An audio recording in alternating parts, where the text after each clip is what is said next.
Hi guys, welcome to my channel. So let's begin with question number 5 of exercise 1.2 chapter real numbers. Question है check whether 6 to the power n can end with the digit 0 for any natural number n. तो इस question में है कि 6 to the power n where n क्या है, कोई भी नेचुरल नंबर, यानी कि n का वैल्यू 1 2 3 4 कुछ भी हो सकता है। तो क्या कभी 6 to the power n में हम अगर कोई भी नंबर पुट करते हैं, for example 6 to the power 2 3 या 6 to the power 4, तो क्या इसके लास्ट डिजिट में कभी जीरो आएगा?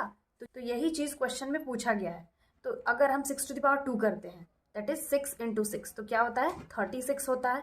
अगर 6 to the power 3 होगा तो 6 into 6 into 6, that is 6 6 36 and 36 into 6 करेंगे, अगेन 6 6 36 हो जाएगा एंड 6 3 18 प्लस 3 21, तो 216 आ जा रहा है।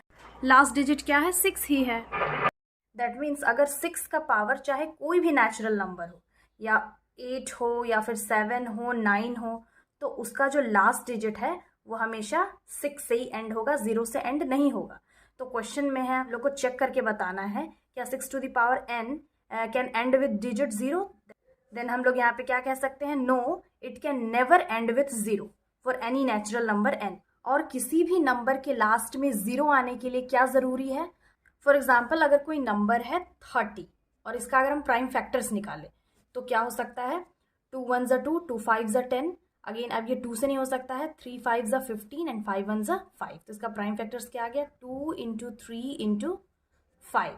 और अगर कोई और नंबर ले लेते हैं, फॉर एग्जाम्पल 220, ये बड़ा नंबर है और लास्ट में इसका 0 है, तो इसका प्राइम फैक्टर्स निकालेंगे, 2 1 अगेन इसको करेंगे 2 5 10 2 5 10। अब ये 2 से नहीं हो सकता, इसको 5 से करेंगे, 5 11 ये 11 नहीं हो सकता है, ये प्राइम नंबर है, 11 1 तो इसका फैक्टर्स क्या क्या आ गया है, 2 इंटू 2 इंटू 5 इंटू 11। और कोई और नंबर हम लोग ले लेते हैं, जैसे यहाँ पे हम लोग 40 ले लिए, तो 2 2 एंड 0, 2 1 एंड 2 5 एंड 5 1 तो इसका फैक्टर्स क्या क्या आ गया है, 2 इंटू 2 इंटू 2 इंटू 5।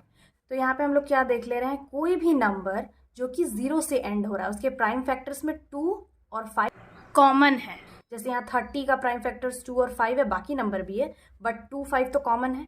220 का फैक्टर्स यहाँ अगेन 2 5, 40 में अगेन यहाँ पे 2 5। तो जिस किसी भी नंबर का लास्ट में डिजिट 0 होगा उसका प्राइम फैक्टर्स क्या होगा, 2 इंटू 5। और क्वेश्चन में क्या है कि 6 to the power n can end with 0 for any natural number n। No it can never end with 0 because 6 का प्राइम फैक्टर्स 2 इंटू 3 होगा, यानी कि 6 का हम यहाँ पे प्राइम फैक्टराइज कर ले रहे हैं, तो 2 3 एंड 3 1 यहाँ पे तो 5 नहीं है, अगर 2 इंटू 5 होता तो वो 0 से एंड होता लास्ट में, बट यहाँ पे 6 का प्राइम फैक्टर्स में 5 नहीं आ रहा है, 2 इंटू 3 है, therefore it can never end with 0। तो यहाँ पे हम लोग स्टेटमेंट लिख लेंगे, no 6 to the power n can never end with the digit 0 for any natural number, because उसका प्राइम फैक्टर क्या होगा, 2 इंटू 3, बिकॉज 6 का प्राइम फैक्टर्स 2 इंटू 3 होगा और 0 आने के लिए उसका प्राइम फैक्टर्स में 5 होना जरूरी है। तो ये है इसका आंसर। नेक्स्ट क्वेश्चन है question number 6, explain why 7 into 11 into 13 plus 13 and 7 into 6 into 5 into 4 into 3 into 2 into 1 are composite numbers. यहाँ पे +5 भी है, आर कॉम्पोजिट नंबर्स। तो इस क्वेश्चन में बेसिकली क्या पूछा है कि ये नंबर और ये नंबर क्या कॉम्पोजिट नंबर्स हैं। तो कॉम्पोजिट नंबर हम लोग क्या पढ़ लिए हैं, the number which is divisible by 1 itself and other number also is called composite number. For example अगर कोई नंबर है प्राइम नंबर्स, जैसे 2 5 और 7 भी एक प्राइम नंबर है, और अगर हम 4 ले लेते हैं 4 6, तो 2 का फैक्टर्स क्या आ सकता है, 2 इंटू 1, यानी कि ये नंबर खुद से डिविजिबल है और 1 से डिविजिबल है। 5 में भी 5 इंटू 1 होगा, 7 में भी 7 इंटू 1 होगा। बट अगर 4 का हम फैक्टर्स निकालते हैं, जैसे 4 को 2 2 4 एंड 2 1 2, तो इसका फैक्टर्स क्या हो सकता है, 2 इंटू 2 इंटू 1।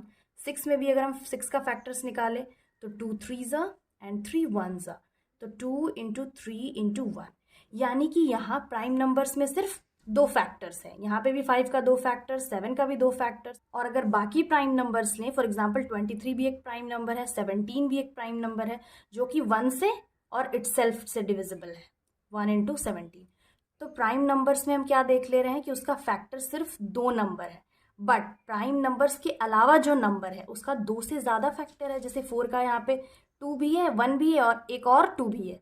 यहाँ पे भी 6 का फैक्टर्स 2 है, 1 है और 3 भी है, यानी कि प्राइम फैक्टर्स के अलावा जो नंबर है वो है composite numbers, the number which is divisible by 1 itself and others number also, या फिर जिसका फैक्टर्स 2 नंबर से ज्यादा हो वो है कॉम्पोजिट नंबर्स। यहाँ पे भी हम देख ले रहे हैं, यहाँ पे 3 फैक्टर है, यानी कि 2 से ज्यादा है।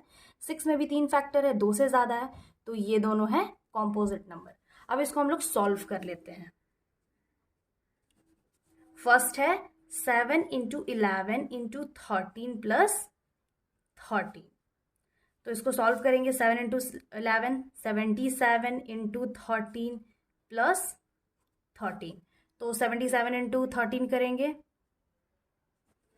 7 3 is 21, 7 3 is 21 plus 2 23, again 1 7 is 7, 1 7 is 7, तो ये हो गया 1 7 8 9 10 0 7 8 9 10, तो ये हो गया 1 0 0 1। तो 1 0 0 1 प्लस 13 इज इक्वल टू क्या होगा, 1 0 1 4। अब 1 0 1 4 का हम लोग एलसीएम लेंगे, तो ये हो जाएगा 2 5 is 10, देन यहाँ पे हम लोग 0 पुट कर लेंगे सिंस 1 क्या है, 2 से छोटा है, एंड 2 7 is 14। अब 507 जो है ये तो अगेन 2 से डिविजिबल नहीं हो सकता है, इसको हम लोग 3 से करके देखते हैं। तो 3 1 is 3, 2 यहाँ पे कैरी चला गया, 3 6 is 18 एंड 3 9 is 27। अब 169 जो है वो ना 2 से हो सकता है ना 3 से हो सकता है, ये 13 का स्क्वायर है, इसको 13 से कर लेंगे, 13 13 एंड 13 1, तो इसका फैक्टर्स दैट इज 1 0 1 4 का फैक्टर्स क्या आ गया, 2 इंटू 3 इंटू 13 इंटू 13, यानी कि इस नंबर का फैक्टर्स 2 फैक्टर्स से ज़्यादा है, therefore it is composite number. तो यहाँ पे हम लोग लिख सकते हैं, so it is the product of more than 2 prime numbers, therefore it is a composite number. ये हो गया। अब नेक्स्ट क्वेश्चन है 7 into 6 into 5 into 4 into 3 into 2 into 1 plus 5, ये फर्स्ट था, ये सेकेंड है। मल्टीप्लाई कर लेंगे तो ये हो जाएगा 7 into 6 5 is 30 into 4 3 is 12 and 12 2 is 24 plus 5। Again multiply करेंगे, 7 3 is 21 इंटू 24 प्लस 5, 7 3 अब 210 और 24 को मल्टीप्लाई करेंगे, तो 210 इंटू 24, 4 0 0 4 1 4 4 2 8, 2 0 0 हो गया, 2 1 2 एंड 2 2 4, तो ये हो गया 4 8 10, ये हो गया 5 0 4 0, तो यहाँ पे आ गया 5 0 4 0 प्लस 5 ऐड कर लेंगे, तो ये हो जाएगा 5 0 4 5। अब 5 0 4 5 का हम यहाँ पे निकालते हैं प्राइम फैक्टर्स, प्राइम फैक्टराइज कर लेते हैं, तो ये 2 से तो नहीं होगा, 3 से करके देखते हैं। 3 से हम इसको ऐड करते हैं नंबर्स को, 5 5 10 प्लस 4 14, तो 14 तो 3 से डिविजिबल नहीं, इसको 5 से ही करते हैं। 5 1 is 5 0 एंड अगेन यहाँ पे 4 क्या है, 5 से छोटा है, तो यहाँ पे 0 पुट कर लेंगे, एंड 5 9 is 45, तो यहाँ पे आ गया 1 0 0 9।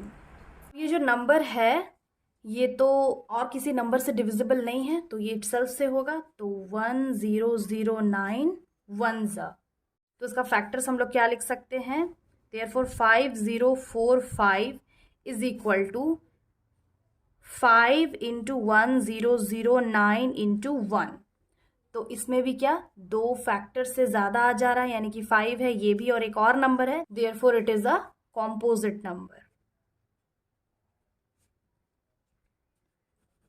ये भी कॉम्पोजिट नंबर होगा। क्वेश्चन नंबर 7 है, there is a circular path around a sports field, Sonia takes 18 minutes to drive one round of the field while Ravi takes 12 minutes for the same. Suppose they both start at the same point and at the same time and go in the same direction. After how many times will they meet again at the starting point? Question में है कि there is a circular path, एक circular path है around a sports field. Sonia जो है उसको 18 minute लगता है टू ड्राइव. एक राउंड लगाने के लिए सोनिया को 18 मिनट्स लगता है और वाइल रवि टेक्स 12 मिनट्स, और रवि को 12 मिनट्स लगता है वही सेम सर्कुलर पाथ को कवर करने के लिए. यहाँ पे क्या देख ले रहे हैं, रवि जो है रवि को कम टाइम लग रहा है सोनिया से. Suppose they both start at the same point, यानी कि दोनों एक पॉइंट, यहाँ पे कोई पॉइंट है, सेम पॉइंट से शुरू करते हैं और सेम डायरेक्शन में जाते हैं. So after how many times they will meet again at the starting point, यानी कि क्वेश्चन में पूछा है कि कितने टाइम के बाद वो दोनों अपने स्टार्टिंग पॉइंट में मिलेंगे. दैट मीन्स यहाँ पे एलसीएम फाइंड करना है हम लोग को. तो यहाँ पे हम लोग को एलसीएम फाइंड करना है. Therefore LCM of 18 and 12. 18 का एलसीएम निकालते हैं. 2 9s are 18, 3 3s are 9 and 3 1s are 3. और 12 का होगा 2 6s are 12, 2 3s are 6 and 3 1s are 3. 18 का क्या क्या फैक्टर्स आ गया, 2 इंटू 3 इंटू 3 इंटू 1, एंड 12 का है 2 इंटू 2 इंटू 3 इंटू 1. तो इसका एलसीएम क्या होगा, जो कॉमन है उसको हम एक बार लिख लेंगे. 2 कॉमन है 2, एक बार 3 कॉमन है तो 3 को एक बार लिखेंगे, और बाकी क्या बच गया, अगेन 3 इंटू 2 मल्टीप्लाई करेंगे. 2 2s are 4, 4 3s are 12 and 12 3s are 36. तो क्या इसका एलसीएम आया 36. क्वेश्चन में है after how many times will they meet again at the starting point. तो they will meet after 36 minutes at the starting point. मतलब सोनिया और रवि 36 मिनट बाद अपने स्टार्टिंग पॉइंट में मिलेंगे. यहाँ पे ये क्वेश्चन नहीं पूछा है कि कितना राउंड्स वो लोग कंप्लीट करेंगे, राउंड के बारे में नहीं पूछा है, बस यहाँ पे पूछा है कि वो लोग कितने टाइम बाद अपने स्टार्टिंग पॉइंट पे मिलेंगे. तो आंसर हम लोग निकाल लिए हैं आफ्टर 36 मिनट्स. तो यहाँ पे हम लोग स्टेटमेंट लिख लेंगे, after 36 minutes they will meet again at the starting point. So this was the solution. I hope समझ में आ गया होगा. Again I'll be back with the next video solving the next exercise of this chapter. Till then have a nice day. Thanks for watching.